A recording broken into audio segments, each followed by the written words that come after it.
The New York Times forced to walk back its story on Justice Brett Kavanaugh, but Democratic hopefuls wasted no time calling for Brett Kavanaugh's impeachment.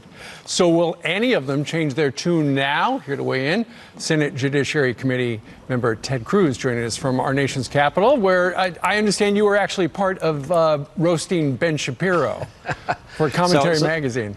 So I was. Monday night, we had a big banquet in New York where we roasted Ben. It was a lot of fun. It was bare-knuckled. Ben took it well, but it was not gentle. I'll say there were a whole lot of short jokes, a whole lot of observations that he looks about 12 years old. I think my opening line the evening was, "Welcome to the Shapiro Bar Mitzvah. Thank you for coming." And Ben took it good-naturedly, although then he got up. There were 5 of us that roasted him. He then got to get up and roast all 5 of us back. And so I'll say Ben gave as good as he got. Oh, that's great. All right, let's talk a little bit about Justice Kavanaugh. There are some of your colleagues in the Senate on the Democratic side who say he should be impeached, even though the New York Times has had to walk that story back.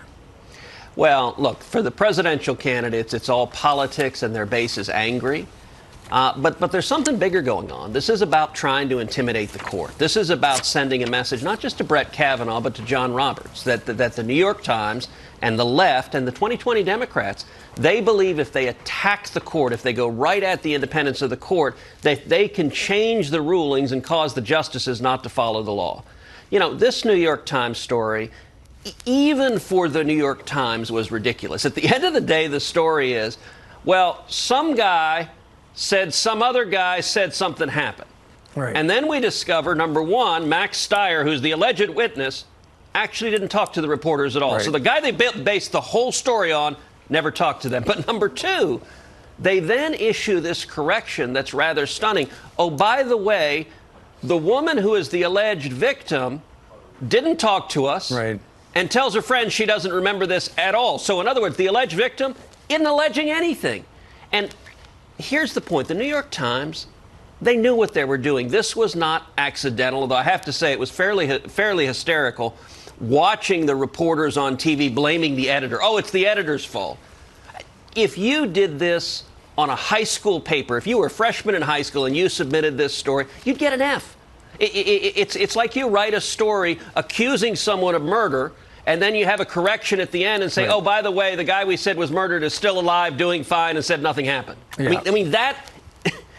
And the reason is they want to intimidate the court, and so none of the Democratic 2020 presidentials are going to retract, because it's not about facts. It's about crazy left-wing ideology. That's where the Times is. That's where the candidates are. And sadly, the Times is now about propaganda. Well, you mentioned the 2020 Democrats. Beto O'Rourke from your home state of Texas, you know, he's talking about how they're going to come for the guns, some of the guns. Tell us about your Protecting Communities and Preserving the Second Amendment Act that you are behind. Well, look, I think we absolutely need to act to stop gun violence. I was in Odessa right after the shooting in Texas. I was in El Paso right after the shooting there. I've been in Sutherland Springs right after that shooting. I was in Santa Fe right after that shooting. These mass murders, there are too many of them. It is horrific, and we need to act to stop it.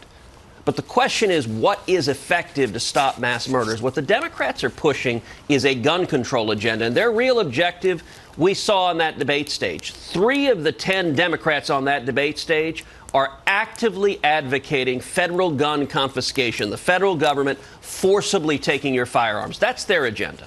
That doesn't work. That doesn't stop crimes. And in fact, when you disarm people, you increase crime. So what we ought to do is we ought to pass legislation that I introduced in 2013. It's called Grassley-Cruz. It targets felons. It targets fugitives. It targets those with dangerous mental illness. And it stops them from getting guns. And it puts them in jail for crimes they've committed before they can murder others. We look forward to hearing more about that. Ted Cruz, we thank you very much for joining us.